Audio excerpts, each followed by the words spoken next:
Hi hello అందరికీ నమస్కారం. Welcome back to my channel my preparation. అందరూ ఎలా ఉన్నారు? బాగున్నారా? బాగా చదువుతున్నారా? ఈ వీడియో వచ్చేసి అసలు నా ఇంట్రడక్షన్, నా ప్రిపరేషన్ జర్నీ, ప్రజెంట్ నేను ఏం చేస్తున్నాను, ఇప్పుడు నేను ప్రిపేర్ అవుతున్నానా లేదా, నాకు లాస్ట్ టైం గ్రూప్ 4 వచ్చిందా, group 4 and group 2 or group 3 ఏదో ఒకటి వచ్చిందా లేదా అనేది ఈ వీడియోలో చెప్తాను. నేను 2022లో ఎప్పుడైతే కేసీఆర్ వచ్చేసి మన అందరినీ నోటిఫికేషన్ వస్తుంది అని చెప్పాడో ఆ రోజు నుంచి ప్రిపరేషన్ స్టార్ట్ చేశానండి. 2022 నుంచి 2024 వరకు చదువుతూనే ఉన్నాను. బట్ ఎగ్జామ్స్ రాయడం పోస్ట్పోన్ అవ్వడం, మళ్ళీ రాసినవి క్యాన్సిల్ అవ్వడం, మళ్ళీ నా ఫినాన్షియల్గా చాలా నేను లో అయిపోయాను అప్పటి వరకే. ఫస్ట్ ఆఫ్ ఆల్ వచ్చేసి మైసెల్ఫ్ నవ్య. నేను ఒక హౌస్ వైఫ్ని. నాకు 3 పిల్లలు, చిన్న పిల్లలు. నర్సరీ మొన్ననే కంప్లీట్ అయిపోయింది. 2 కవల పిల్లలు. పెద్ద బాబు వచ్చేసి ఇప్పుడు ప్రస్తుతానికి 2nd క్లాస్. ఈ 3 పిల్లలతో నా ప్రిపరేషన్ జర్నీ ఎలా ఉండేది అంటే, నేను 2022లో ప్రిపరేషన్ స్టార్ట్ చేసినప్పుడు నా పిల్లలు, కవల పిల్లలు 1.5 year మాత్రమే ఉండేది. పెద్ద బాబు వచ్చేసి అప్పుడు నర్సరీ, స్కూల్కి వెళ్తుండేది. మళ్ళీ స్కూల్లో దింపేసి వచ్చి మళ్ళీ పిల్లలు చూసుకుంటూ, ఇల్లు చూసుకుంటూ, వంట చేసుకుంటూ ప్రిపరేషన్ చేసుకునేది. అలా అన్నీ బ్యాలెన్స్ చేసుకునేది. 2022లో 23లో కూడా మా ఫైనాన్షియల్గా మేము చాలా కొంచెం బాగానే ఉండేది మా హస్బెండ్తో చూస్తే. 2024లో ఎప్పుడైతే ఎంటర్ అయ్యామో మా హస్బెండ్కి కొంచెం డౌన్ఫాల్ అవ్వడం స్టార్ట్ అయింది. ఆ ఎఫెక్ట్ మా ఫ్యామిలీ మొత్తం మీద పడింది. ఫ్యామిలీలో డిస్టర్బెన్సెస్ రావడం, ఫినాన్షియల్గా బాగా లో అయిపోవడం, తర్వాత నేను జాబ్ చేస్తే కానీ నా ఫ్యామిలీ గడవదు అన్న సిచ్యువేషన్స్కి వెళ్ళిపోవడం. దాని త్రూ ఏమైంది అంటే, నేను ఇక మనకి ఎగ్జామ్స్ జరుగుతాయి అనే మూమెంట్లో నేను జూన్లో ఒక ప్రైవేట్ టీచర్గా జాయిన్ అయ్యాను. ఎగ్జామ్స్ అయితే అటెంప్ట్ చేశాను, group 2 and group 3. 2 years preparation ఉంది కదా అనేసి. బట్ నేను చేసిన తప్పు ఏంటంటే, నేను ఆ పీక్స్ ఆఫ్ ద స్టేజ్లో ఎగ్జామ్స్ టైంలోనే నేను జాబ్లో జాయిన్ అయ్యడం అనేది నేను చేసిన పెద్ద మిస్టేక్. అది నాకు ఎప్పుడు తెలిసింది అంటే, రిజల్ట్ వచ్చిన తర్వాత తెలిసింది. నేను ఒక 30 మార్క్స్ అరౌండ్ ఒక 30 మార్క్స్ వచ్చి ఉంటే మా రిజర్వేషన్లో నేను ఖచ్చితంగా జాబ్ వచ్చి ఉండేదేమో అనిపించింది నాకు. ఎందుకంటే నేను మా పక్క వాళ్ళతో కంపేర్ చేసుకుంటే, మా చుట్టాల వాళ్ళల్లో, మా ఫ్రెండ్స్ వాళ్ళలో ఉన్నారు కదా, వాళ్ళకి వచ్చింది, నాకు రాలేదు. వాళ్ళకంటే నాకు ఒక 30 మార్క్స్ తక్కువ వచ్చినాయి అంతే. నేను ప్రిపరేషన్స్ స్కిప్ చేయకుండా జాబ్లో జాయిన్ కాకుండా ఉండుంటే బాగుండేది అనిపించింది. అప్పుడు రిగ్రెట్గా ఫీల్ అయ్యాను. బట్ ఏం చేయలేను. నేను నా ఫ్యామిలీ కోసమే నేను ప్రైవేట్ జాబ్లో జాయిన్ కావాల్సి వచ్చింది.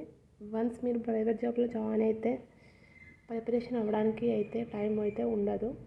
బట్ ఎందుకంటే అప్పుడు నోటిఫికేషన్ వచ్చింది, ఎగ్జామ్ డేట్ ఉంది కాబట్టి అలా. ఇప్పుడు నోటిఫికేషన్ రాలేదు, ఎగ్జామ్ డేట్ ఇంకా అనౌన్స్ కాలేదు. సో దట్ ఏంటంటే, నేను నా ప్రిపరేషన్ని మళ్ళీ రీస్టార్ట్ చేద్దాం అనుకుంటున్నాను. ఎందుకు అంటే, నేను ఇంతవరకు వచ్చాను కాబట్టి నేను ఖచ్చితంగా సాధించగలుగుతాను అనే నమ్మకం నాలో అయితే వచ్చింది. మీరు కూడా దగ్గర దాకా వచ్చి మిస్ అయిన వాళ్ళు ఎవరైనా ఉంటే స్కిప్ అవ్వకండి. ఎందుకంటే మనకు దగ్గర దాకా వచ్చాము అంటే మనం ఈ అటెంప్ట్లో ఖచ్చితంగా సాధిస్తామన్న నమ్మకం పెట్టుకోండి.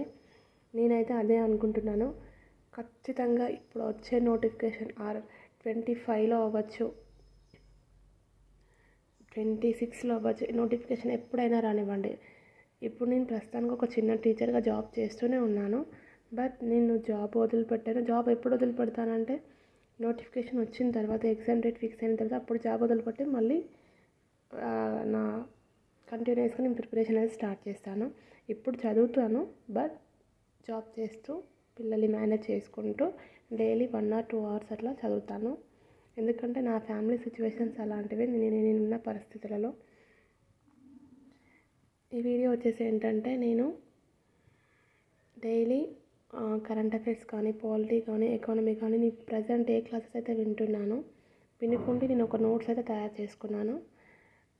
నేను ఎలాంటి సిచ్యువేషన్స్ ఫేస్ చేశానంటే కోచింగ్కి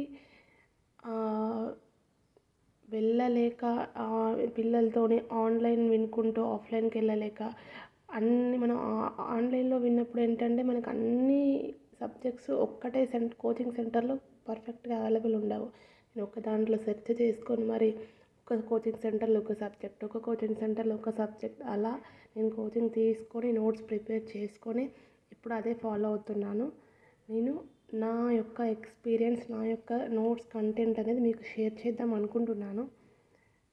ఎవరైతే మాకు మీ నోట్స్ యూస్ఫుల్ అవుతుంది షేర్ చేయండి అక్క అని సిస్టర్ షేర్ చేయండి అనుకుంటారో వాళ్ళు కింద కమెంట్ సెక్షన్లో పెట్టండి. ఈ వీడియో వచ్చేసి ఓన్లీ సీరియస్గా ప్రిపేర్ అయ్యే వాళ్ళు మాత్రమే నా ఛానల్ ఫాలో అవ్వండి. ఎందుకంటే నేను ఏదో పిచ్చి పిచ్చి వీడియోస్ చేసి పోస్ట్ చేసేంత టైం అయితే నాకైతే ఉండదు. నేను జస్ట్ ఏదైతే ఉన్నా నేను ఖచ్చితంగా ఈ ఇయర్ ఆర్ నెక్స్ట్ ఇయర్ అయినా నోటిఫికేషన్ ఎప్పుడు వస్తే అప్పుడు ఏ నోటిఫికేషన్ వచ్చినా ఖచ్చితంగా జాబ్ కొట్టాలి అనే నమ్మకంతో ఉన్నాను. కాబట్టి నాలాగా ఎవరైతే కష్టం ఉంటారో వాళ్ళు మాత్రమే నా ఛానల్ని ఫాలో అవ్వండి, నా కంటెంట్ చూడండి. ఈ వీడియో వచ్చేసి ఏంటంటే నా గురించి చెప్తూ మీకు నా ప్రిపరేషన్ జర్నీ చెప్తూ నెక్స్ట్ కమింగ్ డేస్లో నేను డైలీ ఒక కంటెంట్ ఇద్దాం అనుకుంటున్నా. Notes or current affairs, polity, economy starting to ending వరకు ఇద్దామని అనుకుంటున్నాను. ఇది ఎలాంటి పెయిడ్ నా టెలిగ్రామ్ ఛానల్లో జాయిన్ అవ్వండి, ఇక్కడ తీసుకోండి, కోర్స్ తీసుకోండి, పెయిడ్ అనేది ఏమీ ఉండదు. జస్ట్ నేను యూట్యూబ్లో అప్లోడ్ చేస్తాను, మీరు అదే ఫాలో అవ్వండి. నేను పర్ఫెక్ట్ కాకపోవచ్చు, బట్ ఏంటంటే మీరు పర్ఫెక్ట్ అయితే మీకు జాబ్ అప్పుడే వచ్చి ఉండేది కదా, మీరు పర్ఫెక్ట్ కాదు కదా అంటే కొన్ని ఎక్స్పీరియన్స్ ఎలా ఉంటాయి, ఎక్స్పీరియన్స్ అయితేనే తెలుస్తుంది వాట్ ఈజ్ వాట్ అనేది. సో దట్ నేను దానికోసం అనేసి ఈ వీడియో చేస్తున్నాను. మీకు యూస్ఫుల్ అనుకుంటూనే వీడియో చూడండి, లేకపోతే స్కిప్ చేసేయండి. మీరు అస్సలు టైం వేస్ట్ చేసుకోవద్దు. నేను ఎలా అంటే నాలాగా ఎవరైతే ప్రాబ్లమ్స్ ఫేస్ చేశారో నోట్స్ గురించి కానీ, కోచింగ్ గురించి కానీ, నేను వాళ్ళ కోసం ఈ కంటెంట్ చేసి వీడియో షేర్ చేద్దాం అనుకుంటున్నా. అందరికీ అన్నీ తెలియకపోవచ్చు, నాకు ఏం తెలియకపోవచ్చు. మీకు తెలిసింది నాకు సజెస్ట్ చేయండి కామెంట్ సెక్షన్లో, ఇది తప్పు ఇది కరెక్ట్ అక్క అని చెప్పేసి నేను దాన్ని అగ్రీ చేస్తాను. Thank you.